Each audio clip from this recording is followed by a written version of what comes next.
Čau párci, my vás vítáme u nového dílu u Dušana na koberečku. Dnešním hostem je Martin Appletower, který má na starosti Prague Car Festival. A ještě než se k němu dostaneme, máme tady takový hlášení. Máme na e-shopu coolnavers.cz akci 40% na IM Detailer. Celá akce asi už nejspíš bude vypadat tak, že to bude do vyprodání zásob, protože jste absolutně šílený, co tam předvádíte. A budeme tady v tomhle díle mít i soutěž o lístky právě na Prague Car Festival. A odpověď na ní, nebo takhle, mám tady pro vás otázku, kde můžete vyhrát ty lístky a když budete pozorní, odpověď najdete tady ve videu, nebo tady vlastně v podcastu, když budete pozorně poslouchat, a nebo si ji můžete dohledat na webu právě Prague Car Festivalu. A ta otázka zní, v kolika výstavních halách se akce koná.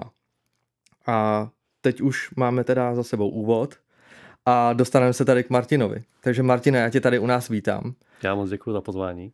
Já se omlouvám za moje zaškobrtnutí na začátku, protože my jsme jako opravdu úplně takzvaně v kreši tady, co vlastně se děje na tom e-shopu, takže jsem takový jako i vyčerpaný, máme toho opravdu hodně, ale jsem rád, že jsi přijel a můžeme se tady pobavit o vlastně Prague Car Festivalu, ale k tomu se dostaneme později. Nejdřív bych tě poprosil, jestli by se s námi mohl trošku představit, co vlastně děláš, a protože Car Prague nebo Prague Car Festival není ta hlavní věc, co tě asi živí, když jsme se takhle bavili. Tak jestli by se nám mohl tohleto nastínit trošku a představit se nám. Děkuji za hezký úvod.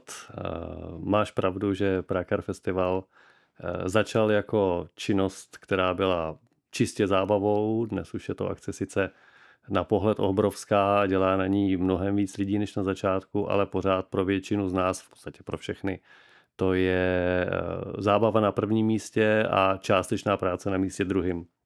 V mém případě to, co mě živí a pár mých kolegů, je stavba, správně se tomu říká realizace výstavních expozic, takže stavíme stánky výstavní, objednávají si nás české zahraniční firmy, jezdíme víceméně po celé Evropě, když je potřeba, a stavíme zase to, co je potřeba, to, co někdo má jako ten svůj vysněný prostředek, kterým se prezentuje na výstavě, a my se snažíme mu vyjít vstříc, ať už designově, samozřejmě ekonomicky, a i po nějakých stránkách ve smyslu, že dokážeme po těch mnoha letech praxe poradit, co by mohlo zafungovat, aby to nebyly vyhozený peníze, vyhozená námaha někam vůbec se vláčet. Takže vy normálně prostě zrealizujete celý, jak co má stát, kde, co, jak to nasvítit, koho tam třeba dát, jako hostesky třeba a podobně. To už je taková špička toho ledovce. Aha. Základem určitě musí být nějaká představa, každý ví pro jeho obor, protože my se nespecializujeme na něco konkrétního, tak pro jeho obor, co bejvá, řekněme, nějakým standardem, co by on sám chtěl lidem ukázat, nabídnout, může mít dokonce i představu o nějaký formě toho stánku jako takového po té stránce konstrukční. A my pak zase do toho vložíme za první naše technické možnosti, za druhý určitě ty zkušenosti, které jsou, a když někdo vymýšlí věci, které víme, že určitě nefungují, tak mu řekneme, hele, tak bylo by lepší udělat to trošku jinak, protože má to určitě nějaký svůj důvod. A zároveň se snažíme určitě, aby ten dojem návštěvníka té expozice byl co nejlepší, aby ta spolupráce nebyla první a poslední. A jsme za to rádi, protože většina našich zákazníků dnešních jsou v podstatě zákazníci, kteří se neustále vracejí. A pro některý z nich stavíme jednou za rok, pro některý dvakrát, třikrát, pro některý 8krát za rok stánek na různých místech v Evropě, což je strašně příjemný, protože to mimo jiný svědčí o tom, že ta spolupráce v oběma stranám dává smysl. Jo, tak to je super, jako úplně. Je to moc zajímavá práce. No hlavně se podíváš na různý místa, jako si myslím, že toho procestuješ jako fakt hodně, viď? Je to tak, procestujeme autem hodně, což mě hrozně baví, procestujeme, nebo spíš podíváme se na různý místa, které jsou opravdu hodně různorodý. Evropa, přestože je to malý kontinent a všichni jsme součástí jedné unie, tak je tak různorodá, že si to člověk, který to nepozná, vlastně těžko dokáže představit. Takže třeba teď jsem 14 dnů po návratu z Rumunska a musím říct, že to ve mně zanechalo znovu velký zážitek a je to super, protože člověk se pak na věci, které se tady běžně řeší, dívá z trošku jiného úhlu pohledu. Chápu, naprosto chápu. No a když už jsme u toho cestování, tak vlastně jedním z prvních hostů tady byl Martin Hák a ten nám vlastně vyprávěl o tom, jak pojede s jejich bulíkem na Island. A vím, že říkal, to už bylo mimo kameru, že tam někdo, vlastně, že se budou střídat ty lidi v tom bulíkovi a ty jsi byl jeden z nich. Můžeš nám k tomu říct něco, i jak se ti cestovalo vlastně s tím bulíkem, protože ono to je na Twin Monotube vlastně podvozku i kolech, tak tam ty podmínky jsou úplně jiný na toto vyzkoušet než tady u nás, si myslím. Tak jak se ti s tím autem vůbec fungovalo, jak se ti s tím jelo a no, řekni nám o tom něco. Já jsem si i o tom Islandu jako takovým, já jsem tam nikdy nebyl a hrozně se mi to teda líbí jako ta země, takže takhle z fotek, z videí, co jsem viděl, tak...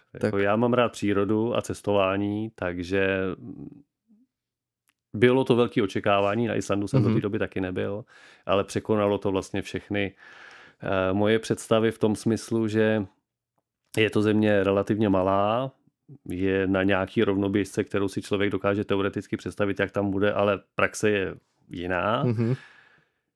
Já mám rád zimu hodně, takže mě nevadí tvrdší podmínky, ale přeci jenom uprostředka léta člověk čeká, že bude nějak a tam třeba je jinak. Takže dobrá příprava jako ve smyslu oblečení je určitě důležitá a ve smyslu přípravy auta tak 100% taky, protože to bylo poprvé, kdy jsem zažil, že na mapě koukáš silnice, v reálu ta silnice končí a 150 km je cesta. Na té cestě je spousta kamení, menších, větších, díry menší, větší, takový louže až jezírka, ve kterých nevíš, co přesně je. Takže jet tam vybavený dobrým autem, který zvládne i něco jiného než asfalt, je určitě dobrá podmínka pro úspěch celé akce. Co se týče toho našeho vejletu, tak jsme tam byli s manželkou, se synem, všichni jsme se vrátili nadšený, bylo to krásných 10 dnů a co se týče těch zkušeností s autem jako takovým, tak já ho po té stránce řidičský dobře znal, protože to auto pochází vzdáleně z naší rodiny. Tam byl jeho původ, dřív než si ho Martin koupil a začal stavět Twin Monotube Project. A bylo to neuvěřitelný. To auto bylo úplně jiný a přestože už i v Čechách jsem měl možnost si ho jako představený vyzkoušet a ten rozdíl jsem viděl, tak tam teprve člověk poznal, co všechno mu to auto může dát oproti těm jiným.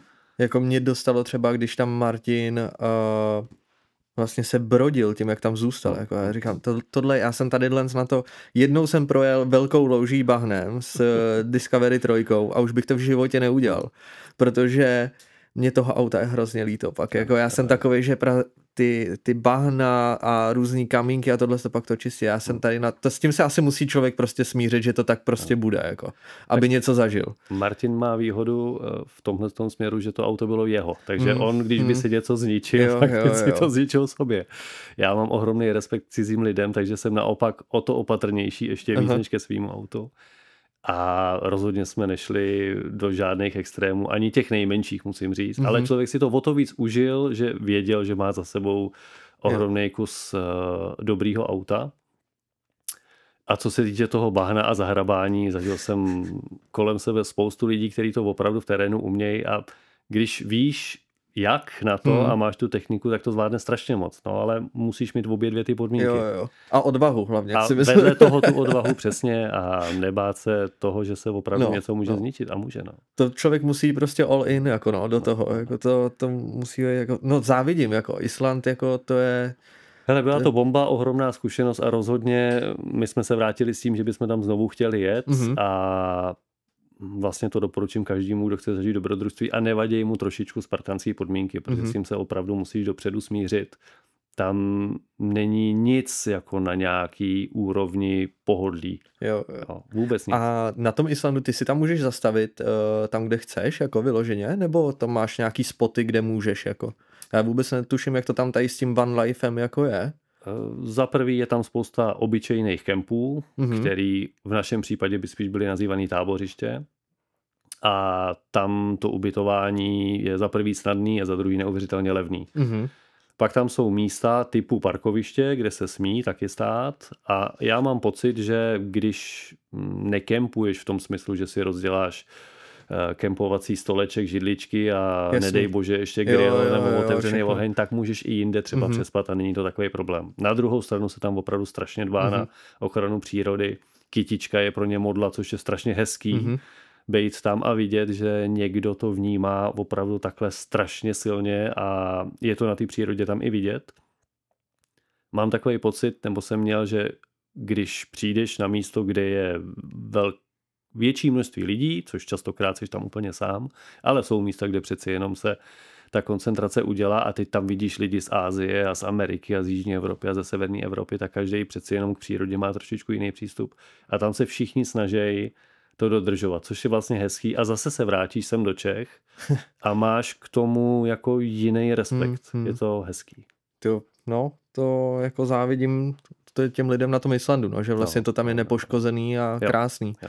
To se mi třeba líbilo v té Americe, v těch odlehlých částech, že to tam je opravdu, ta příroda je úplně neskazená těma lidma, jako no, že to není, tak jak bych to řekl, napadený, jako. Já tohleto jsem jim záviděl a pak jsem jim záviděl i to, že žijou životem, který není o jako nějakým přepichu a je o mnohem víc praktičnosti a tom přístupu, kdy jako se snažíš být součástí toho světa přírodního, jo? Že domy jsou velice jednoduchý. Samozřejmě oni tam mají ohromnou výhodu v tom, že častokrát jim vytápí podzemní geotermální pramen, neřeší problémy s elektrikou drahou a takový, takže nechci to vůbec srovnávat a nejde to všude, ale zároveň na všem, co tam vidíš, je vidět to, že se neinvestují peníze do nesmyslů a asi si je dokážou užít jiným způsobem. Je to strašně bohatá země, jako na člověka a je to na některých místech vidět. A tam, kde to není potřeba, tak to prostě neřeší. A líbilo se mi to. Hezky. Jako, jak jsem říkal, závidím. Ale hele, my jsme tady teda se opřeli o cestování, což je, jako si myslím, téma na samostatný díl. Ten Island, jako.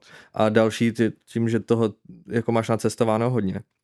Ale ta věc teda, která tě baví a myslím si, kterou děláš velice dobře, je Prague Car Festival, který teďko je v Praze teda 1. až 2.11.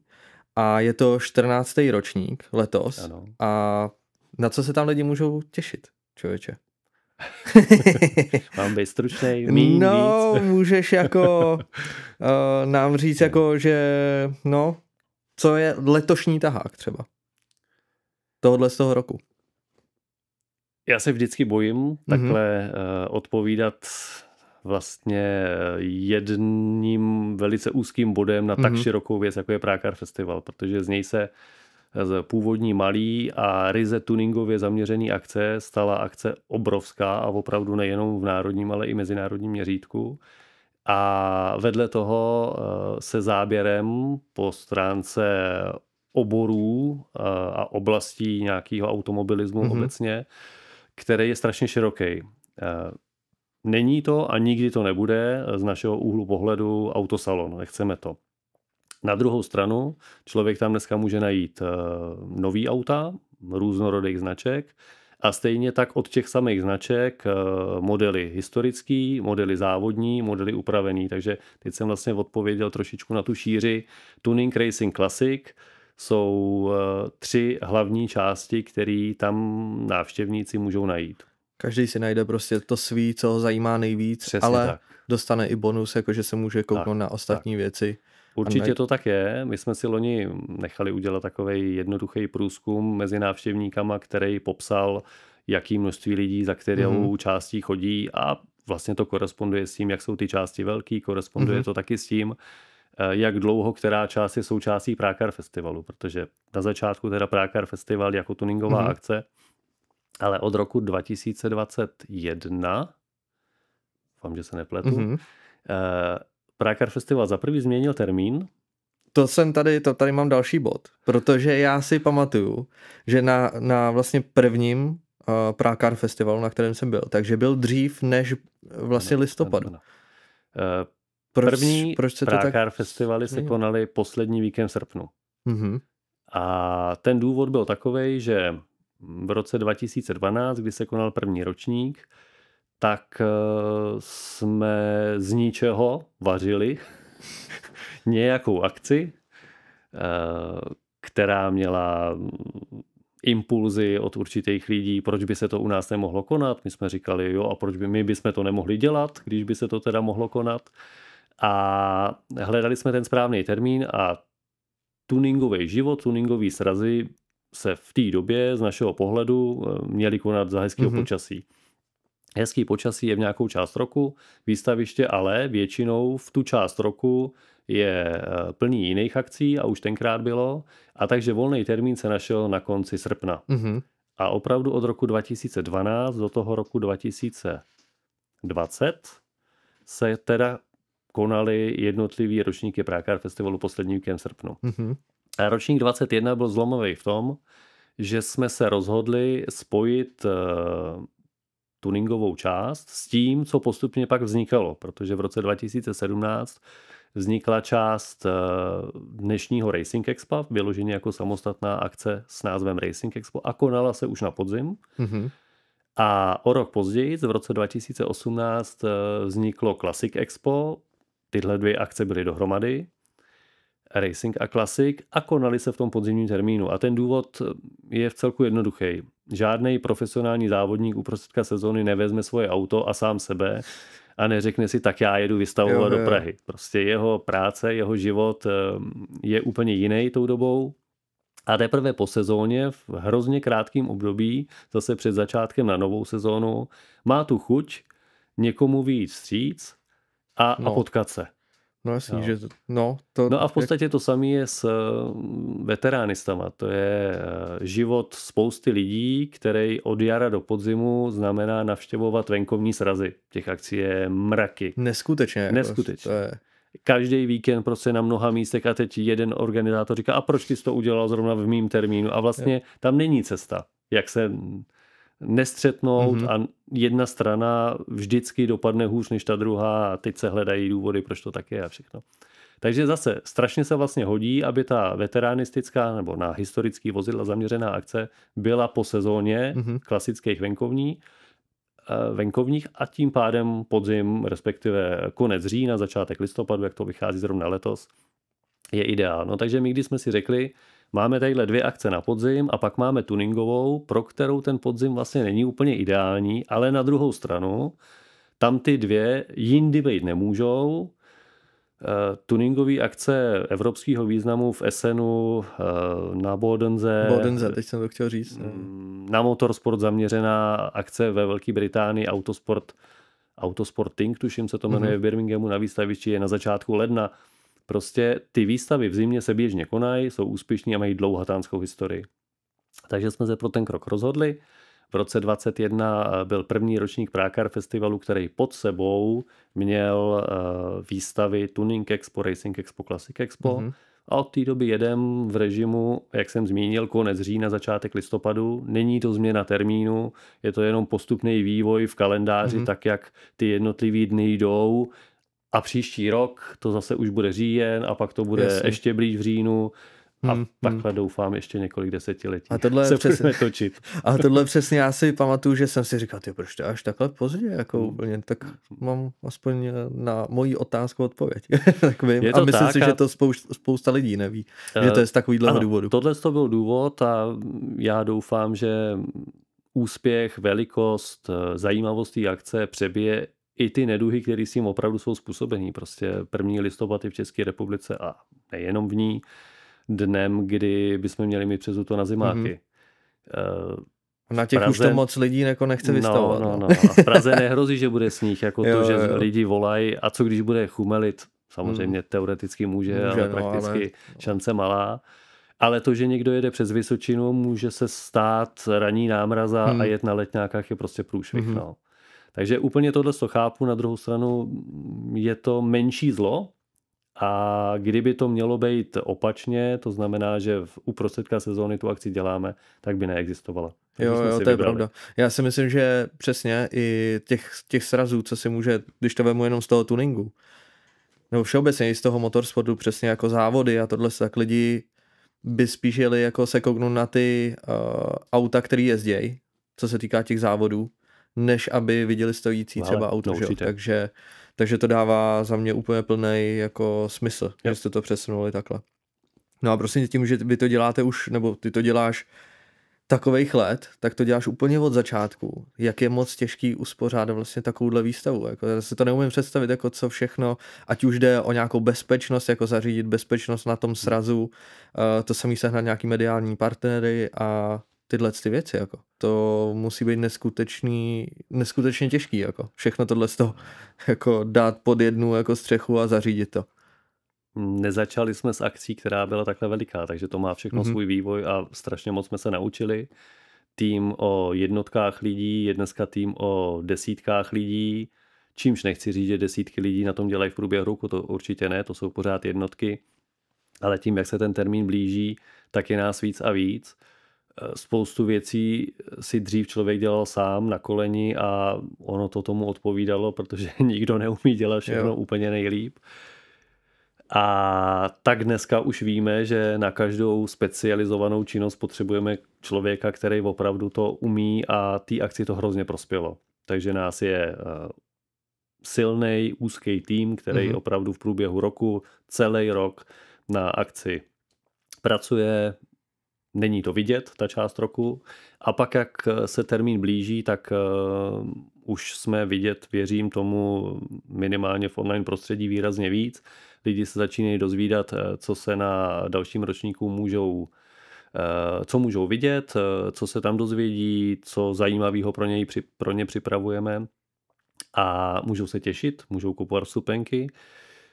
A teď jsme zrovna v období, který opravdu je 14 dnů před akcí, takže jsme na takovým tom vrcholu pomyslným příprav, kde máme plných 8 hal, největší plocha, největší množství aut, největší množství vystavujících subjektů po stránce firemních expozic, který tvoří určitou část zajímavou té výstavy, jinou zajímavou část tvoří auta ze soukromých garáží, nebo nějaký sběratelský od lidí z klubů, v případě třeba těch historických. Takže je tam taková směsice zajímavých věcí, že bych doporučoval, aby každý přišel, kdo má rád auta. Určitě. A jako chci jenom tak říct, ne, že by tady zazněla třeba odpověď jako na soutěžní otázku o lístky. Určitě nezazněla. Takže těch 8 hal, jako si myslím, že to nebude jako jen tak, ale určitě doporučuji. Každý rok, co já jsem byl, tak opravdu je tam toho k vidění hodně. A my jsme teda tuningáři tady, takže za nás jako určitě ty tuningy jako převládají a myslím si, že to je ta největší část teda toho, jak jsme vlastně říkali. A dřív se to jmenovalo trošičku jinak totiž. Teďko to je Eibach Tuning Expo, to je ta vlastně ty haly, myslím, že jsou 3, takhle tuningový, je to tak? To jsem si hledal na internetu. A potom tam máme Racing Expo, to je rozdělený tak do 2 nebo do 3, nevím počítat. To je jedna velká hala. Aha. A potom tam máme Spießhacker Classic Expo, kde budou veteránisti a další jako starší auta a mně se hrozně líbí, že to je vlastně takový různorodý, že si tam každý najde to svoje.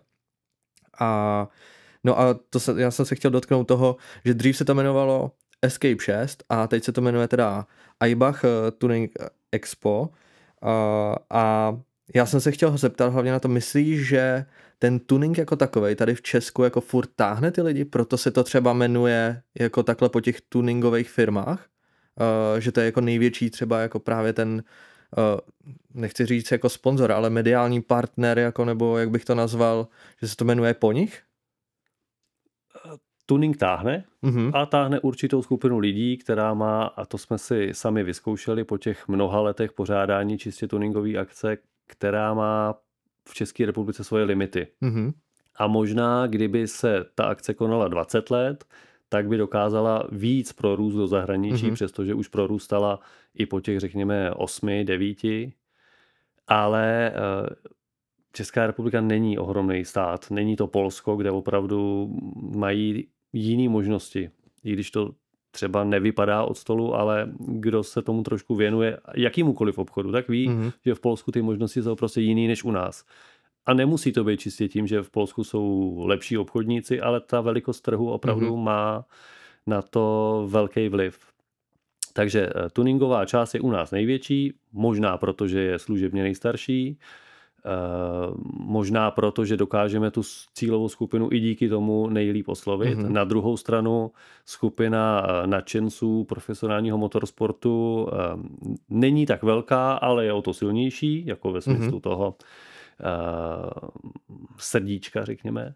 A stejně tak veteránisti. Takže u nás je to poskládaný, řekněme, půl, čtvrt. Takhle to vychází rozměrově, takhle to vychází podle loňského průzkumu mezi lidma i po stránce toho, že když někdo přijde, tak má jako hlavní cíl něco. Jednu z těch 3 částí.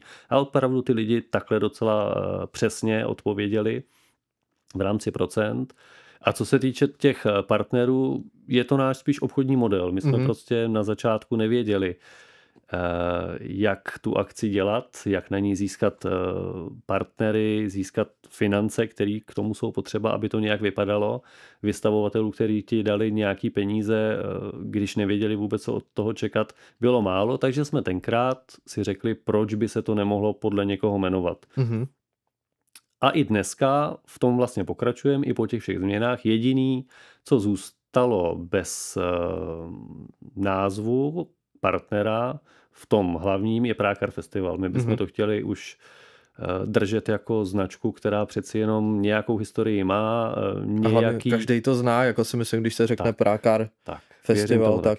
Tam tenkrát došlo k tomu štěstí, že nás úplně náhodou, ani nevím, co tomu předcházelo přesně, napadl název, který spojuje Prahu, spojuje auta, to, že to není klasická výstava, mohlo to být expo a člověk by si představil třeba autosalon, ale festival už dává mnohem větší možnost různorodosti toho programu a i kdyby to bylo jenom o tuningu, tak venku se můžou prohánět drifťácký auta, které byly součástí podobné akce nebo naší akce v minulých ročníkách a podobné akce to mívají jako doprovod.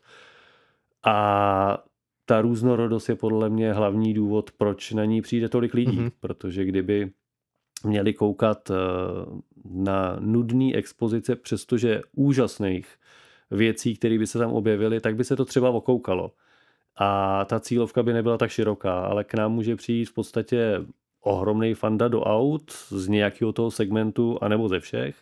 Může k nám přijít obyčejnej táta, když to řeknu, táta se synem, může tam přijít celá rodina, protože pro každou skupinu muže, ženy, děti je tam nějaká část programu. A kdyby už nic jiného, tak prostě přijdou někam, kde je spousta lidí, je tam dobrá atmosféra, je tam zábava na pódiích, kde se něco lidi dozvědí, anebo si dají dobrý kafe prostě a stráví půl dne v prostředí, který za mě dává nějaký náboj, energii a rozhodně to nejsou vyhozený za prvý peníze zastupný, který v dnešních cenách a nestojí tolik, když si člověk vezme, že za 500 můžete přijít na celý den, tak to není ve srovnání se sportem nebo s nějakým akváčem zas tak moc peněz. A těch aktivit a zábav, který tam ten program lidem dává, je opravdu dost. To si ještě projdeme tady postupně potom, protože tam je opravdu pro každýho něco. Jak pro malý, tak pro velký, pro kluky, pro holky. Yep. No a ještě teda vy slibujete, nebo máte napsáno na netu, že máte 750 exemplářů z celé Evropy, což se mi taky líbí, že dostanete ty lidi vlastně i z té Evropy sem k nám, protože to si myslím, že je dost důležitý ukázat i těm lidem tady u nás, že třeba někde jsou napřed, prostě ať už je to třeba Německo, Polsko, i ty odvětví, co se týká toho tuningu, teda když budu mluvit za ten tuning, tak všude je ten směr trošičku jiný. A myslím si, že ty lidi by to tady měli vidět, protože u nás vznikají jiný auta, to samý v Německu a to i v tom Polsku, protože ty styly se vlastně hodně lišej. A to se mi líbí, že to sem vlastně dostanete a ukážete to těm lidem tady a nemusej, i když si myslím, že by měli jet do toho zahraničí, se podívat, aby načerpali zase trošičku něco jiného, ale odkud třeba máte největší zastoupení teda těch zahraničních jako aut? Je to Německo třeba, je to Polsko? Přesně tyhle ty dva státy a já, když jsem si připravoval odpověď na to, co jsi teďka chtěl zeptat, anebo si o tom mluvil, vlastně to bylo to nejtěžší, co zatím za námi je, vlastně přesvědčit zkušenýho návštěvníka nebo účastníka zahraniční akce, že do tak malé země na víceméně neznámou akci, jakým Prague Car Festival nebo jakou Prague Car Festival v té době byl, že tam stojí za to vůbec vyrazit. A po těch prvních vlaštovkách, které přišly ale asi za 4 až 5 let od začátku, takže ty začátky opravdu jsou hrozně dlouhý, než se nějaký zlom stane, tak po těch vlaštovkách už to mnoho let stoupá a já bych nechtěl, aby to vypadalo, že někoho upřednostňujeme, ale ty jsi to tady řekl úplně přesně. My chceme lidem ukazovat pestrost, takže není to o tom, jestli tam stojí Čech, Polák nebo Němec, no. Ale jde nám o tu pestrost aut, takže nekoukejte na SPZky, koukejte na to, co tam opravdu stojí a to bylo to kritérium výběru, rozhodně ne, odkud to auto pochází.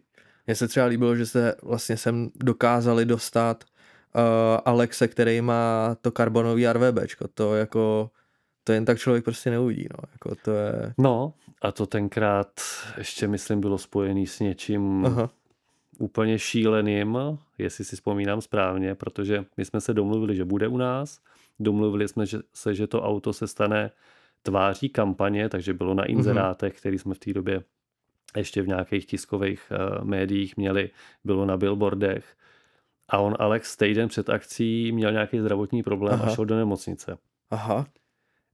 Ale my jsme se to nedozvěděli snad týden před akcí, ale buď to den nebo 2. Takže den nebo 2 před akcí jsme byli postavení před otázku. Tak buď to naštveme ohromnou spoustu lidí, budeme vypadat jak absolutní hlupáci, že máme kampaň postavenou na takovýmhle autě a to auto tam nebude. A mohli bychom si vymyslet jakoukoliv historku a nevypadalo by úplně věrohodně. A nebo musíme zkusit se nějak domluvit, co vlastně s tím.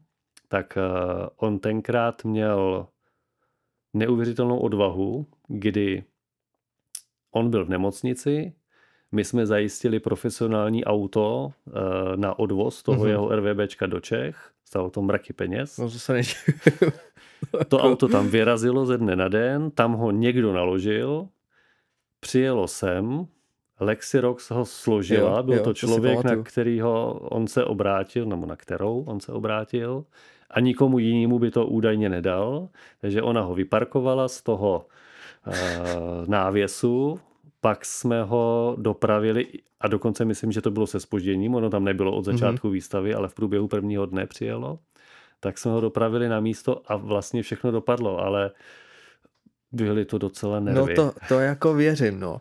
A to vlastně, to si pamatuju, to bylo Lexirox tam měla to Gčko, nebo tam byla s obojím, ne? Tam s Lambem a s Gčkem byl jeden ročník, Lambo byl nějaký jiný ročník.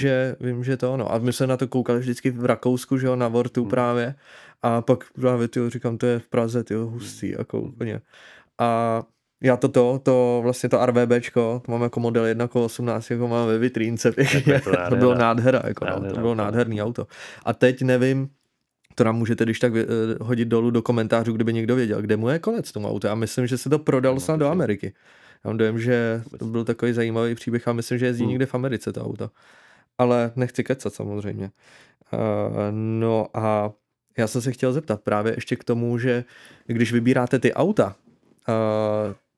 máš na to nějaký tým vyloženě, nebo vybíráš to jako ty, schvaluješ to ty jako přímo, protože ono to, co se týká těch tuningových aut, není to úplně jednoduchý schvalovat ty auta, aby to stálo úplně za to, protože myslím si, že když to je na té výstavě, mělo by to opravdu i tomu tak nějak odpovídat a vůbec jednoduchý to není. Vím to z vlastní kůže, když jsme dělali, nebo na vlastní kůži jsem to pocítil, když jsme dělali vlastně s Honzou jsme dělali event jeden a to bylo těžký vybírat ty auta jako z těch fotek. Jako třeba vyloženě, jestli to třeba máš nakoukaný z nějakých jiných festivalů, výstav, jako kam jezdíš, že třeba oslovíte ty lidi, nebo jestli na to je nějaký tým vyloženě.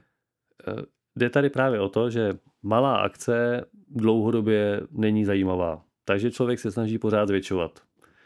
Když zvětšuje a nemá tam tu kvalitu, tak to je zase nezajímavý. Takže jako je to takovej něco mezi, průsečík těch dvou parametrů, který pořád by měl růst nahoru a neměla by klesat kvalita. Ale ono to samozřejmě kolísá, takže byly roky, kdy spousta lidí říkalo, a tohle tam nepatří a já mám lepší, určitě to tak je a bude to vždycky.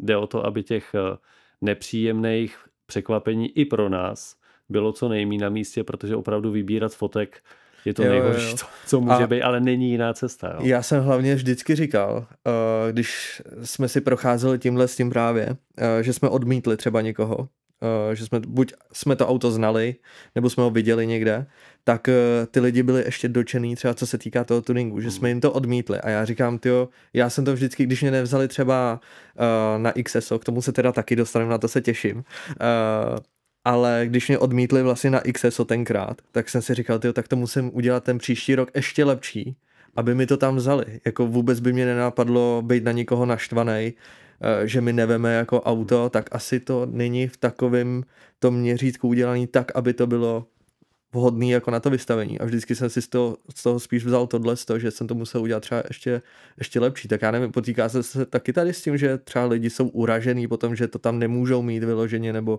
že jim třeba odpovíte, hele, třeba teďko to není, nemáme už místo, nebo nevím, jaký k tomu máte přístup. Určitě, jako ten poměr přijatých a nepřijatých aut je nějaký. Z těch celkově přihlášených určitě mnohem menší část se dostane do hal.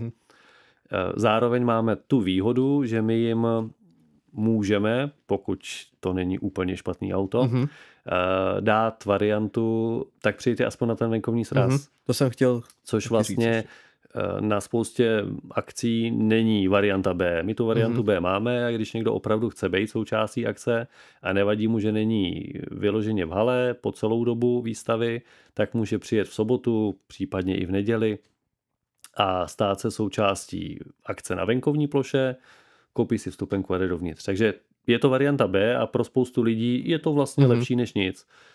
A pak je pár, kterých se to může dotknout, ale je potřeba nebrat to osobně. Prostě nemůže být každý nejlepší a nemůže se dostat mezi prvních 10, pokud seš 15. nebo 11. Prostě vždycky někdo musí odpadnout z toho množství. Haly nejsou nafukovací a třeba to číslo, který tady dneska padlo 8 hal, je vlastně celý výstaviště. Takže my jsme teďka v situaci, že výstava už neporoste. Výstava má šanci zvyšovat kvalitu. A může se tím pádem stát, že o to víc lidí bude odmítnuto. Ale zase ne každý prostě může bejt mezi těmi, kteří se do hal dostanou a na druhou stranu letos tam nejsem, za rok tam bejt můžu, protože to řekl úplně přesně. Mělo by to být stejný jako ve sportu. Něco mi nejde, no tak dělám všechno pro to, aby mi to šlo. Snažím se v tom zlepšit. Tak. Ale rozhodně to není ani nic osobního, není to ani upřednostňování někoho, nikdo to nepotřebuje.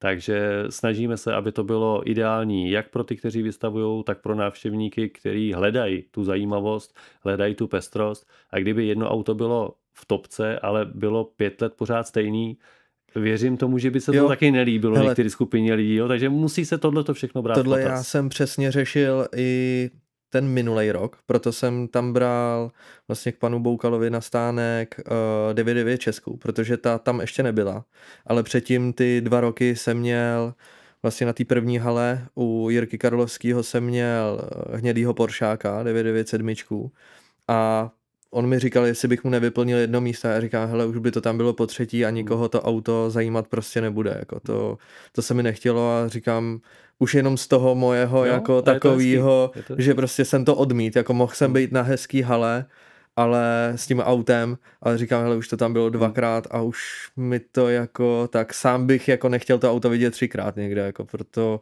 jsem to jako odmítnul a radši jsem vzal tu 6 a dal jí tam vlastně ke stánku, jako ona nebyla úplně to, co on chtěl, nebo to, co oni tam mají na té hale, že tam jsou tuningové auta a ta 6 vlastně nebyla tuningová, s tím jsem jezdil vlastně denně, takže měla nějaký šrámy a vlastně se mi to hrozně líbilo a padlo mi to přímo k tomu Boukalovi, protože on má nářadí a prostě to nářadí se má používat a tam mi to jako zapadalo do toho, ještě jsme vytvořili, to jsem tady dělal tenkrát na poslední chvíli takovej, to měl zahrádku, nebo příčníky, ne zahrádku, ale příčníky a na to jsme dávali to zboží, myslím, že to dopadlo jako hezky nakonec tohleto, takže určitě jako někdy je potřeba to i odmítnout, jako už jenom z toho důvodu, aby ty lidi vlastně viděli něco novýho, aby prostě tam přinesli i ty vystavovatele něco, ty, co to mají na starost, tak něco novýho, aby měli tu možnost.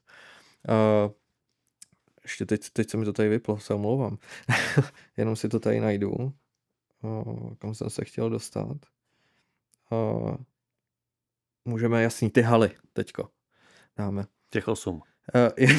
Jo, přesně, těch 8 hal. Bacha na to. Já jsem nakous vlastně Boukala, co tam měl zarezervovaný to místo, jak bych řekl. A mně se to hrozně líbilo, že ty haly jsou i rozdělený podle toho, že některá má prostě hlasitou hudbu, což úplně mě to třeba potom jako i vadilo, že já jsem se tam nestačil s těma lidma, nebo nemohl jsem se pořádně s těma lidma bavit. Že to bylo spíš jako vizuální, vyloženě, co se týká i efektů, hudby, všeho. A potom byly ty haly, kde vlastně se můžeš jako pobavit s těma lidma a hlavně s těma firmama, aby si i něco získal, nějaký jako zkušenosti, třeba když potřebuješ nějaký podvozek, nebo se zeptat, dneska letějí PP, folie, veškerý ochrany, tak lidi na to mají dotazy, protože nevědí, co to třeba jako vydrží a jsou tam firmy vyloženě zaměřený tady na to, tak to jsem chtěl ještě taky zmínit, že to není jenom výstava jako vyloženě aut, ale můžou ty lidi se těšit i na to, že tam budou právě firmy, které dělají nějaký úpravy na těch autech. Tak jestli bys nám řekl k tomuhle něco, kdo tam třeba bude, co se týká folií, nevím, právě i nářadí, co se jako týká furt aut, nějaký, já nevím, třeba Hevery, nebo jo, jestli něco takového. Tohle je taky právě dlouhý vývoj a snaha o něco, co konečně v posledních 2 letech určitě, a letošek je zase ohromný skok směrem dopředu, za co jsme rádi. O co jsme se snažili? Na začátku tuningová akce byla super jako sraz pod střechou pro tunery. Mm-hmm. Ale my tam potřebovali mít i vystavovatele toho typu, který si teďka zmiňoval, protože oni to mají jako svoje podnikání, chtějí nabízet něco těm tunerům, teda aspoň v některých případech, ale ono se jim tomu moc nezdálo. Nemělo to samozřejmě žádný renomé, akce byla relativně malá, mladá a ve finále spousta firem řekne, no tuning to není nic jako pro nás. A trvalo hrozně dlouho, než to, co jsme si mysleli a v co jsme doufali, že vlastně upravený auto je auto, který někdo nějak pořídil, většinou není nový, takže už se na něm spousta věcí někdy opravovala, minimálně nějaká pravidelná údržba, což potřebuje třeba volej, potřebuje to brzdové destičky, kotouče, takový ten úplný standard. Vedle toho někdo po letech si řekne, ta modrá barva už není to pravý, tak já ji chci mít zelenou, ale nechci jiný auto ani nový lak, takže tady jsou ty polepy. Prostě s tím souvisí ohromná spousta možností jako po stránce biznisový. A v těch posledních letech opravdu to firmy začaly chápat, začaly vystavovat firmy, které prezentují sebe jako prostředek těch služeb. My jsme ti, kteří vám vyleštějí kaputu, my jsme ti, kteří vám něco opravějí, upravějí. A taky vedle toho, my jsme ty, kteří vám prodají a ty si s tím pak dělej, co chceš. Prodáme vám ten detailingový prostředek, nebo vám prodáme díl, který si tam sám, nebo skrz nějakou dílnu necháš namontovat a to auto si upravíš. Takže se tam zlomila taková ta hranice mezi tím, že někdo by možná rád, ale nebylo mu to příjemný.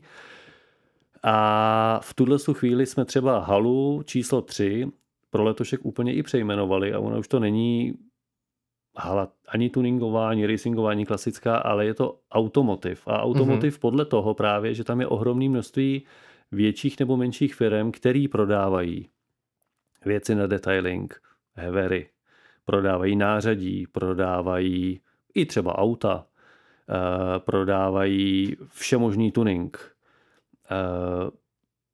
Jsou tam značky, když jsem zmiňoval, že prodávají auta, tak jsou tam značky renomovaného typu AMG.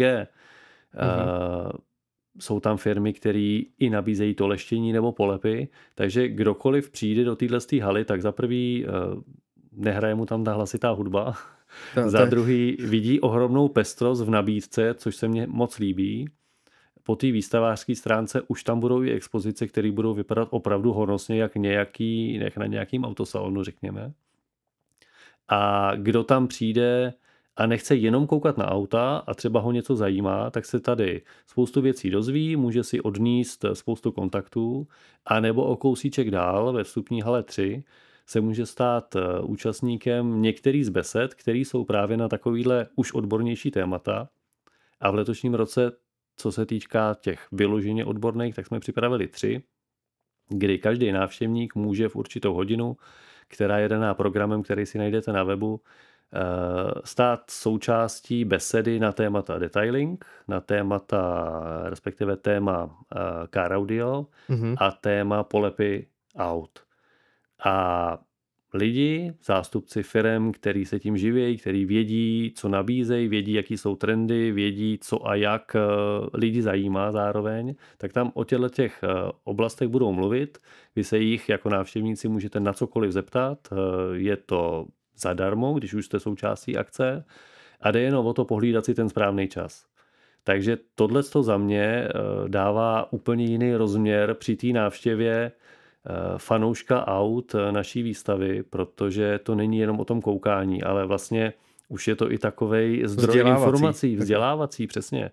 A spousta lidí to má jako impuls pro nějaký svůj projekt v hlavě, spousta lidí už v tom projektu je a teď si říká, tyjo, jak to mám udělat, anebo na koho se mám obrátit. A tady to všechno vlastně získají ty informace, takže za mě je to bomba. No to je jako hodně fajn, jako to hlavně ten člověk se může opravdu dozvědět jako plno zajímavých věcí a hlavně může vidět na vlastní oči, protože ty firmy, které tam budou, předpokládám, přednášet, tak tam budou mít tu svoji expozici, že jo? Takže ten člověk tam vyloženě může jít a kouknout se, jak co funguje, já nevím, plácnu třeba folie, jak vypadá ta folie. Napadá mě u PPF, že si to může třeba, asi když to tam budou mít nějaký třeba dveře a může si vyzkoušet, co to vydrží, ta folie a podobně. Tam se přímo bude polepovat celý auto. Aha. Takže vlastně v průběhu celého víkendu se v určitou fázi toho vývoje může člověk podívat na to, jak to profíci lepějí, což mně přijde tak jako to je fajn. Bude tam kompletní přeměna audia v autě typu, a možná to neřeknu úplně správně, typu transporter. Nebude to úplný osobák, bude to nějaká takováhle trošku větší věc, která je hodně populární mezi lidma, ale zároveň ukáže to, že většina aut vlastně má audio úplně obyčejný a že z toho obyčejného se nějakou cestou v profi firmě nebo minimálně s profi vybavením dá udělat něco úplně jiného. To je paráda. Takže super. Jako... No a toho leštění, toho tam bude spousty. Takže. Já si myslím, že teďko to leštění je právě takový, jako, že ten detailing hodně jako teďko rezonuje, jako co se týká v té komunitě těch autíčkářů, že to opravdu je takový, že dřív to tolik nebylo, mi přijde, ale teď opravdu to je takovej boom a lidi to zajímá a hodně lidí to dělá, takže... Když už si jenom člověk vezme, co tady vyrostlo ručních myček, tak kdyby to lidi nezajímalo starat se o tu karoserii jinak nebo o ten lak jinak než klasickýma kartáčema, tak by tady nebyli. Takže tím to podle mě začíná, že kdo trošičku tomu chce dát něco víc, tak zajede do ruční myčky. A když tomu chceš dát ještě něco víc, no tak pokračuješ dál a dál a vlastně to nemá skoro konce. To je přesně, že pak dokáže být člověk až úchylnej, že my i podběhy a podobně, tak, jako, ne, že bych to třeba dělal. Nejvíc dokáže naštvat, když večer si to umyješ a ráno prší a první cesta a je to vlastně k ničemu skoro, jo? Ale pomyslně prostě každá ta péče o to má smysl. Jo. Jinak, hele, říkal jsi hala 3, teď nevím, jestli to je vlastně tam, kde je ta expozice těch tuningářů velká. A tam byla velká stage tenkrát. A byl tam Marek Hilla? Jo, bylo to tak? Není to hala 3, to je hala 1. Tak to se omlouvám. Ale tuningová hala s hlavním pódiem a Marek Hilla, to je to jedno místo, hala 1. A ty vlastně tam budou mít z Lower United zase, předpokládám, na starosti tu expozici jejich. A tam třeba do toho ty zasahuješ, nebo to necháváš Markovi vyloženě jako... Tam bych si nedovolil do toho zasáhnout. Marek spolupracuje s námi leta letoucí, je to ohromný odborník, je to člověk, který ví, co dělá. Spolu se vždycky dohodneme, jak bychom chtěli, aby ty věci, které děláme společně, vypadaly. A pak si dáme na druhou stranu volné ruce, protože víme, že když se na něčem domluvíme, že to tak bude a že to bude fungovat. Takže já jsem strašně rád za to, že u nás takhle velkou část haly vlastně dokážou pod svojí značkou zaplnit, protože to je hrozně kvalitní obsah, že nám pomáhá se spoustou věcí, které běžně návštěvník a ani vystavovatelé nevidí, ale hrozně pomáhá v rozvoji akce. A na druhou stranu doufám, že třeba zkušenosti a spolupráce s námi, který Marek dostává díky Prague Car Festivalu, že mu pomůžou při budování toho, co dělá, a dělá to dobře a dělá to pořád líp v rámci jeho akcí. A když si o tom takhle povídáme, tak to oběma jako vyhovuje.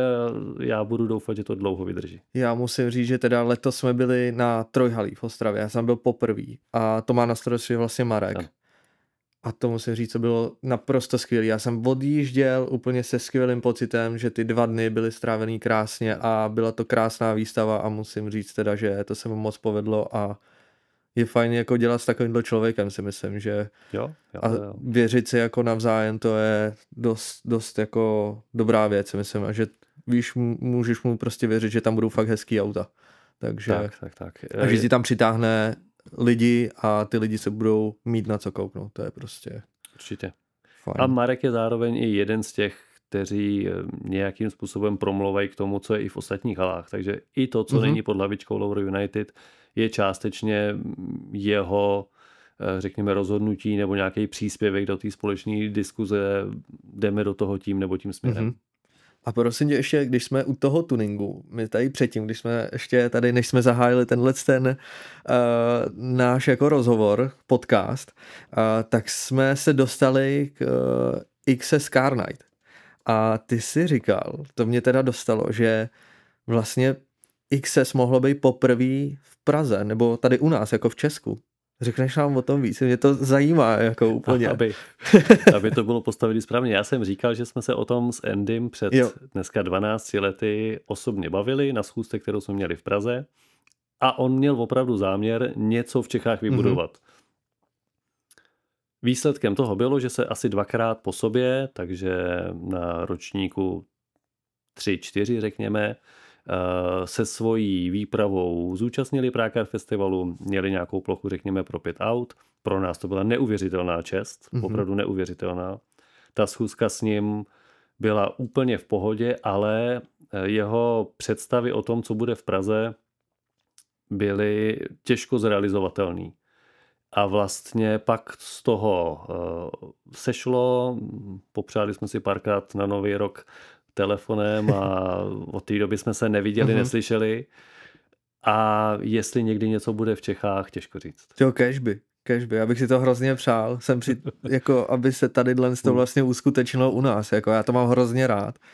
A myslím si, že Andy, co jsem ho měl možnost poznat, tak je jako hrozně super, takže, ale nevím, jaký jsou ty požadavky, nevím, jestli to můžeš říct třeba, ale je to 12 let zpátky, možná to ani nemá jako cenu jako řešit, to bude úplně něco jiného. Určitě by to bylo něco jiného a my jsme tenkrát byli v situaci, že pro nás bylo zajímavé, aby vedle Prague Car Festivalu byla jeho akce, protože ta myšlenka byla, pojďme rychle vyrůst, pojďme být součástí spolupráce s někým, kdo už to jméno, řekněme, má lepší, než máme my. A možná to byl ten klíčový bod, který jemu se nelíbil. On to chtěl udělat úplně sám a my jsme tu naši pozici zase nechtěli vyklidit, protože tak to chápu. Měli jsme dlouhodobou představu, že to chceme někam dotáhnout. A to znamená, že dneska, kdyby se něco pod jeho hlavičkou nebo s jeho přičiněním v Čechách konalo, tak už to nebude součást Prague Car Festivalu, už i jenom proto, že výstaviště jsme zabrali po těch letech úplně celý a vlastně není kam se rozšířit. Takže já bych jeho viděl podobně jako některé akce jsou, tuším, na sportovních stadionech. Jo, určitě. Já si myslím, že nebo myslíš jako i on, co dělá? Ano, jo, dělá. No. Tak, v Berlíně třeba tak, a podobně. Myslím si to taky. To znamená, pokud se někdy něco v Čechách pod jeho hlavičkou uskuteční, tak to bude akce samostatná v tom duchu. Ne výstaviště, ne výstavní haly, ale třeba nějaký fotbalový stadion nebo nějaká jiná podobná budova, oblast, kde se mu to zalíbí. A mně se líbí, že vlastně se o to vůbec jako zajímali a chtěli tady nějak to jako pozvednout. A ty Němci byli vždycky jako dál, než tady byl ten tuning, tam prostě byl jiný, no, než tady u nás. Takže určitě z toho zahraničí ten vliv sem přinášet je důležitý, ale o tom už jsme se bavili předtím. Takže tohle mě jako dost potěšilo, teda musím říct, když jsem to řekl. No mě tenkrát taky, jak jsem říkal, byla to ohromná čest a jestli je dobře, že to takhle dopadlo nebo ne, asi nemá cenu vůbec soudit, prostě to tak je. A prosím tě, říkali jsme, že tam budou 2 stage. Z toho, je to 4. tak? 4, dokonce 4, jo. A prosím tě, na jaký stage, teď to vyzní tak jako divně, ale prosím tě, na jaký stage já mám být ve 12 hodin. Aby to ty lidi, pamatuješ si to nebo ne? Já to vím. Jo, víš to, já ne. Ještě. Já bych se samozřejmě kouknul, ale měli bychom tam být ve 12 hodin, nebo já bych tam měl mít jako tak nějakou... ten čas si nepamatuju, ale jestli jsem ti ho psal, tak se krásně doplníme. A je to právě ta hala číslo 1, tam, kde je zóna Lower United s Markem Hillou. Největší stage, která tam je, věnuje se především programu zaměřeným na tuning, jestli to tak můžu říct. To budu stydět, když je to největší. Vůbec ne.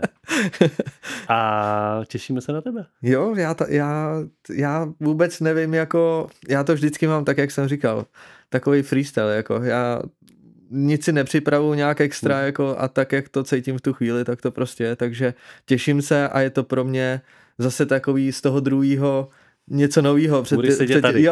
Jo, přesně, na to nejsem úplně zvyklý, víš, takže to bude něco novýho.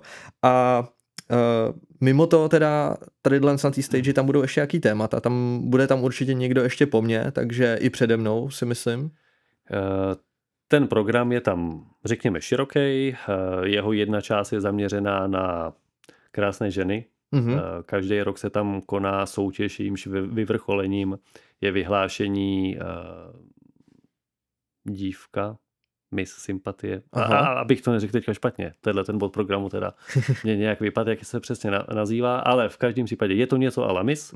Jejíž účastnicemi jsou účastnicemi z České republiky, ty oficiální soutěže.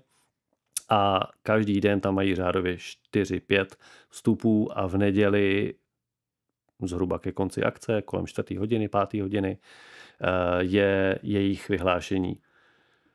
To je jedna část programu. A ta další je o různých besedách, takže vedle tebe si tam budou povídat například zástupci Policie České republiky, což je novinka od minulého roku, která nás na jednu stranu překvapila mile velice, protože to, že Policie České republiky ukáže svoji techniku, kterou jezdí a málo kdo ji, naštěstí málo kdo, může zažít na vlastní oči, tak je hezký, sympatický, ale zároveň oni nám chtěli říct ten svůj úhel pohledu na tuning, který vůbec není tak negativní, jak se často prezentuje, jak ho prezentují mnohý média.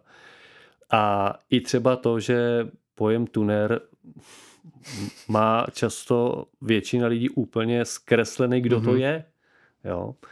A to znamená, oni chtěli promlouvat k lidem společně s někým dalším, kdo má, řekněme, fungování společně s autem a volantem v ruce, takže loni to byl Tomáš Enge, letos to bude nějaká jiná zajímavá osobnost, tak se chtěli bavit na téma, jak jezdit na silnicích a respektovat se, aby policie respektovala tunery, lidi, kteří jezdí třeba i profesionálně umějí a někdy se stane, že jedou jinak než podle pravidel, ale že ta reakce policie proti ním není a priori ty si čuně a chovej se slušně, ale že má zase nějaký důvod. Jo? A oni to vysvětlí a ty důvody dávají smysl. Takže ten, kdo to potom nechce pochopit, tak už je to čuně. Ale kdo to chce pochopit, tak vlastně vidí, že minimálně ten hlavní pohled z vrchu je správnej. To, že jsme lidi a každý se chová jinak, to tak prostě je. To je fajn jako propojení, jako si myslím, tady ty dva světy, jako když si k sobě najdou cestu, bude to jedině dobře, jako. A důležitý to přibližovat těm lidem, jako. Tak. Aby se chovali jako zodpovědně a hlavně zodpovědně vůči ostatním, aby nemysleli jenom na sebe na té silnici. Někdy to je otřes a je to vlastně hrozná škoda. Proč bych se měl bát na silnici, když si to tam můžu užít? Jo, 100%. Takže tohle je jedna z besed, která nás tam čeká, respektive všechny návštěvníky. Vystoupí tam David Kubert, už stálice na pódiu Prague Car Festivalu, který je za prvý showman velký, za druhý ho spousta lidí zná z jeho YouTubeových videí a za třetí dokáže lidem říct, co vlastně dělá, proč to dělá, že ta jeho práce je zajímavá a důležitá zároveň, protože spousta z nás nedokáže posoudit, když vidí auto, v jakým je stavu, jestli je podhodnocený, nadhodnocený, jestli ho někdo chce lidově řečeno oškubat, nebo je to opravdu seriózní prodejce. Takže taky podle mě super věc něco takového slyšet a podobných vystoupení, besed tam bude X. No a když už jsme takhle u známých lidí z toho internetu, tak vy jste tam vždycky měli někoho, kdo přivezl zajímavý auta tím, co se vlastně prezentujou. A mám tady napsanýho Lukáše Souhradu, DJ Lucky Boy, furt bokem. A akorát letos tam jste se nějak neshodli, nebo neschodli, to jsem řekl špatně, ale že Lukáš tam teda nebude, že to nějak nevyšlo, ale minulý rok tam měli hezkou tu exibici vlastně venku, to bylo jako super. Bylo to minulé, nebo to bylo předminulé? Loni se tam podle mě jenom projeli venku, protože na venkovní výstavní ploše je místo, kterému my říkáme Racing Arena, tribuny, ohrazený bezpečnostní prostor a místo, kde v průběhu celého víkendu jezdí všechny možný vozítka od malých přes velký motorky, motokáry, sidekáry a další vystoupení, kaskadéři. A Lukáš, respektive někdo z drifterů tam udělal exibici. Možná to byl přímo Lukáš. Co ale loni měl, a to vím jistě, úplně bombastického byla jeho expozice v hale 2D. Jo, tak takhle to bylo. Já si to pamatuju, jak tam ukazovali vlastně to BMWčko, s kterým on teďko závodí. Ano, přesně tak. Jo, a teď se mi to vybavilo. By u nás velice rád vystavoval, kdyby měl víc plochy a my ji bohužel nemáme.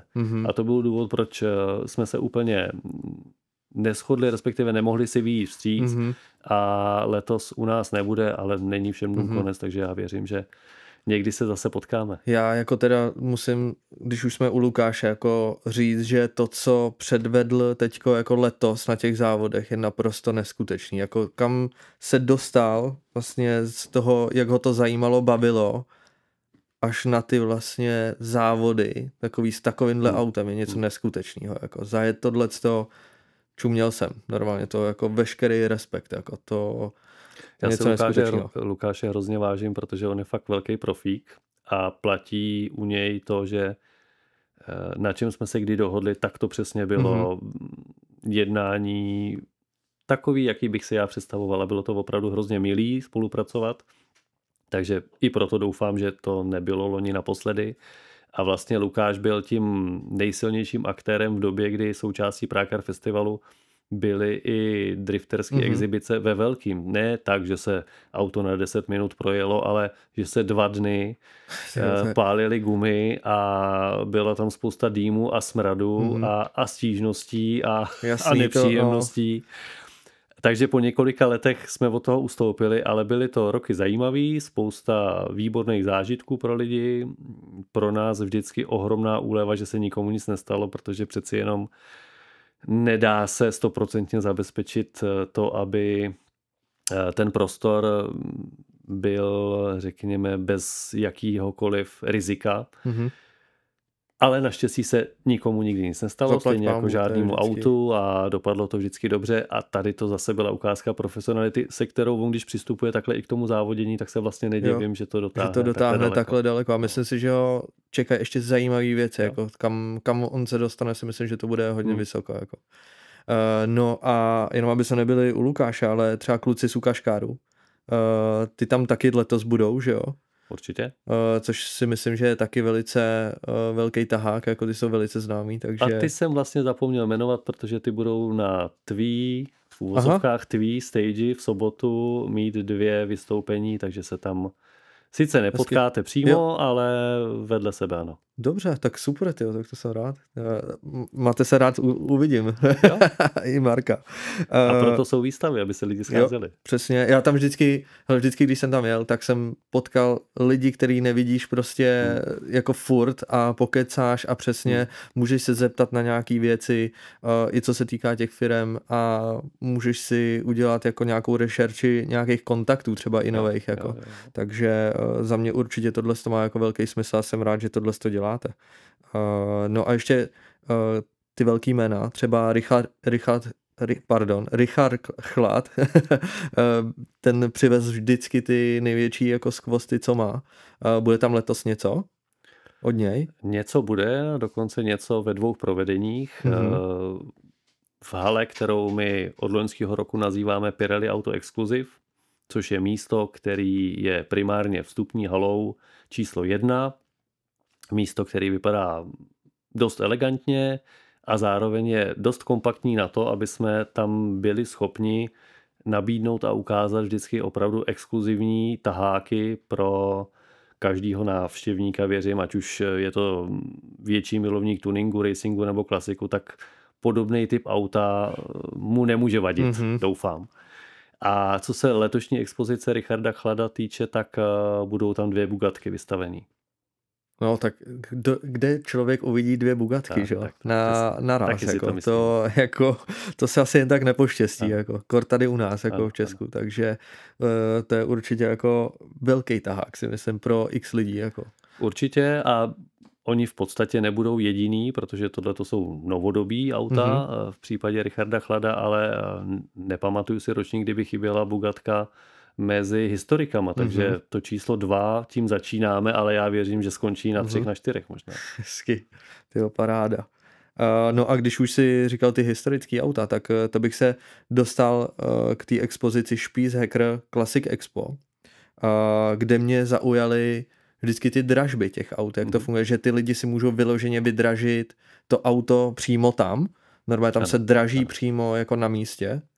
Je to přesně tak, je to organizovaná akce, která má už delší historii.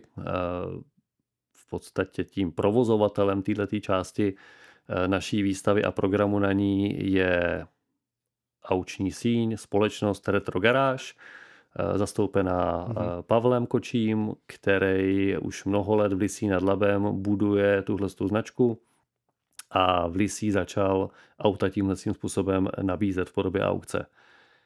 Před, a snad to řeknu správně, 4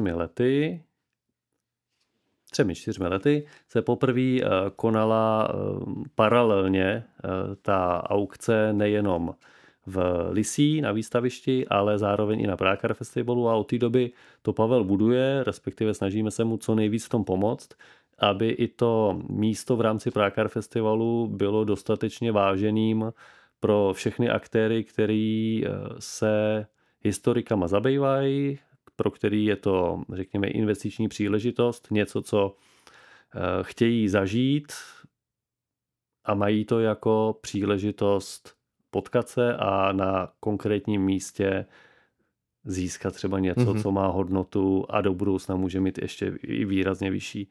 Takže v letošním roce tuším je tam 13 exponátů, o něco víc motorek než aut, takže nějaký poměr 7:8:5 tuším. Jsou tam strašně zajímavé věci, takže kdo by měl trošičku zájem, najde kompletní informace u nás na webu. Ta aukce bude probíhat přímo na místě od 15 hodin, ale zároveň je i onlineová. Neřeknu přesný detaily, ale jistá aukční síň, která řeší tyhle služby online, je v podstatě v úzké spolupráci s retrogaráží a společně ten projekt dokážou zorganizovat tak, aby nebyla ta přítomnost u nás nutnou podmínkou pro to, aby člověk mohl v té dražbě být účastný. A jak tohle se probíhá?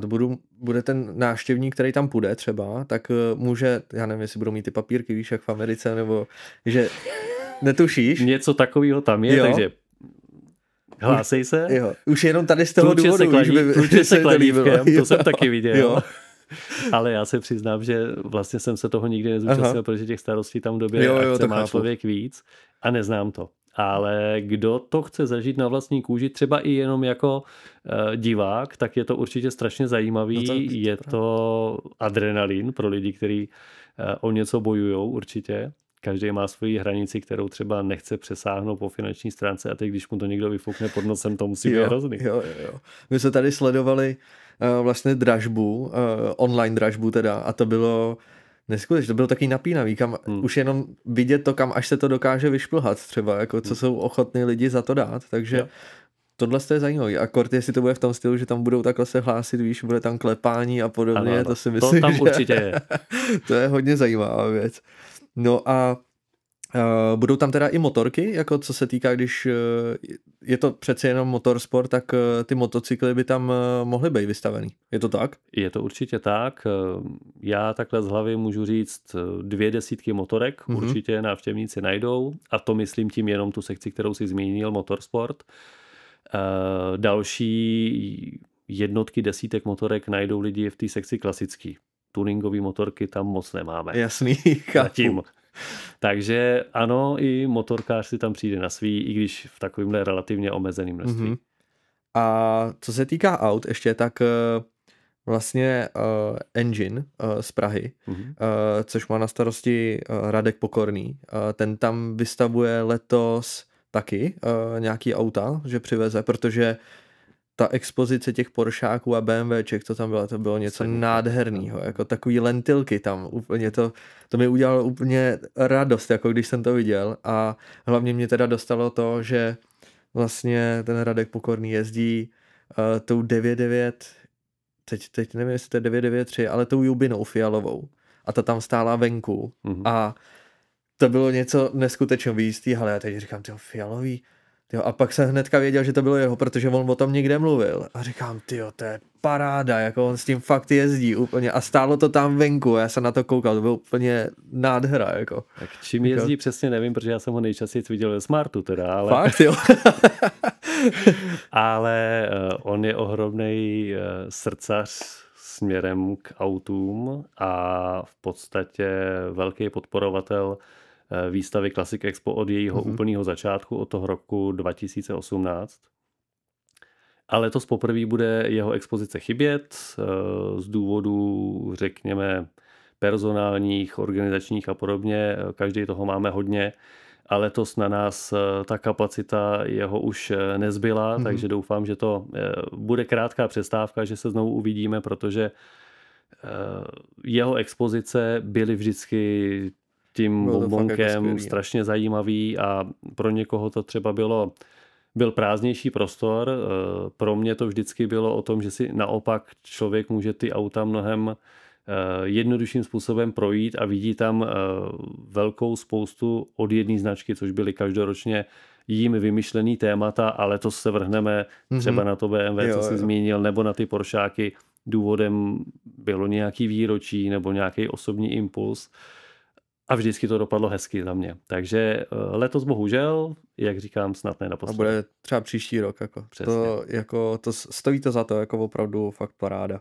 No a aby jsme nezapomněli, když tam půjde rodina, půjde s dětma, tak i pro ty nejmenší, a to jsou třeba RCčka, takzvaný, autíčka na dálkový ovládání. Protože to teďko je neskutečný boom. i jak už jsme se bavili o Markovi Hillovi, tak v Trojhalí byla celá hala jenom s autíčkama na ovládání, kde byly drifty, byly tam vlastně jako technika stavební, co měli nákladáky a tohle se. To teďko letí neskutečně a tady si myslím, že teda taky o to nepřijdem. Nepřijdem. Je to krásný na to koukat. Ty drifty, když to vidí člověk ve videozáběru, tak vlastně chvilku neví, jestli to jsou reální drifty nebo nejsou. Takže Hala 7 a RC drifty určitě budou. Stejně tak tam najdou návštěvníci i několik stánečků s modelama, klasickýma modelama autíček. V Hale 6 potom budou závody, které jsou součástí nějakého většího mistrovství v modelech RC, modelech Z12 a ty zmíněný kamiony, to je taková aktivita, která je od tuším klubu modelářů z Hradce Králové a možná se pletu teďka, to vlastně není vůbec důležitý, ale podstatný je, že tihleti pánové s ohromnýma modelama nákladáků jezdí po výstavišti. Pro dobročinný účely mají sbírku, což je strašně hezký a jsme za to rádi, že lidi přispívají. A vidět ten kolos malej v chodu s tím ansámblem, který s tím chodí, protože množství lidí, kteří jsou v hale, je vždycky ohromný. A vlastně mít možnost jet tam tím modelem znamená, že nejdřív několik v uvozovkách bodyguardů musí udělat uličku, aby mohli ti, co mají dálkový ovládání a ovládají ty velký auta, aby tam mohli projet. Takže je to hezký, je to hrozně atraktivní a je zatím i ta skvělá myšlenka toho dárcovství. Já si pamatuju vždycky toho jednoho pána s tím dělem vodním. No. Jakože stříká vodu, jo? Jo. Toho já tak si moc dobře pamatuju. To asi znamená, nedáš peníze? Jo, párkrát mě trefil. Takže to si pamatuju moc dobře. A nebyl to jenom jeden rok. Takže to bylo jako fajn a jsem rád, že teda i myslíte na ty nejmenší, takže velká paráda a milovníků jako modelů autíček si myslím, že čím dál tím víc, jako.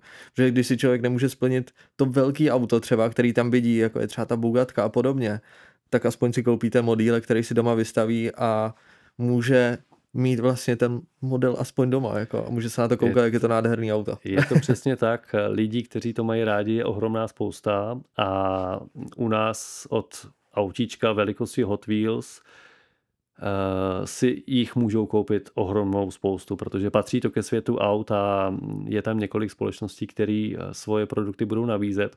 Co je tam jako za mě velká zajímavost, na webu je dokonce o tom článek, že součástí tomboly, ve který je možné vyhrát desítky, možná až stovky různých cen, tak na jedné z těch vrcholných pozicích, jak v sobotu, tak v neděli, bude jeden model dálkově ovládaný formule. Jedna bude v barvách Ferrari, ročník 2023, jedna Red Bullu 2023. Jsou to modely 50 cm velký, vypadají bombasticky. A za 50 korun lístek, to bych si jako možná i koupil. Jo, to je hodně dobrý. Jako. A formule taky, že jo, ta jede neskutečně, jo, jako, takže to je taky obrovský, jako, jak bych to řekl, no, prostě co lidi baví v tom motorsportu. Určitě. Tohle je jako vyloženě fajn a já už tady nic moc nemám. Já bych ještě lidem teda řekl, hlavně teda, kolikže je těch hal? Letos je plný výstaviště 8. Správně. Takže ne, že bychom vám tady poradili třeba na tu soutěžní otázku, tu odpověď, ale no, to je asi všechno, Martine. Já ti děkuju, že jsi přišel a my vybereme teda vítěze ve čtvrtek, vyhlásíme ho ve čtvrtek, tady pod videem a to budou 2 lístky a potom další 2 lístky rozdělíme mezi členy, který máme tady na YouTube a těm teda nadělíme taky další lístka, aby měli nějaký bonus a můžeme se tam samozřejmě potkat. Já tam budu běhat, myslím si, celý 2 dny. Budu tam mít teda T6, takže klidně přijďte a hlavně přijďte teda na tu stage. No, já se na vás budu těšit a uvidíme se tam. Bude to 1. až 2. listopadu v Praze, v PVA Expo Praha. To jsou Letňany, to asi každý ví. Tak. A myslím si, že se budeme těšit. Já se taky budu těšit, přijdu se podívat na tvoji besedu. Jo? Určitě, protože tam taky 2 dny budu lítat, ale častokrát spíš inkognito, abych vůbec tou halou prošel. Dobře, tak jo. Jinak teda, kdo byste mě potkali, nebojte se přijít, pokecáme, velice rád s váma, pokecám, prohodím slovo, vyfotím se případně, když budete chtít. Minulý rok jsem tam rozdal neskutečně moc fotek, takže za to jsem jedině rád a od toho jezdím tady na ty akce, takže určitě se nebojte, rád vás uvidím, rád pokecám a těším se na vás. Takže mějte se hezky, ještě jednou Martine, děkuji, že jsi přišel a že jsi nám tady povyprávěl takhle o těch začátcích a o tom, co sem přinášíte do České republiky a že se to snažíte furt zlepšovat a zlepšovat. Já děkuji za pozvání a těším se na všechny, kteří na Prague Car Festival letos přijdou. Najděte si čas, protože to doufám bude stát za to. Určitě to bude stát za to. Děkujeme. Díky. Ahoj. Ahoj.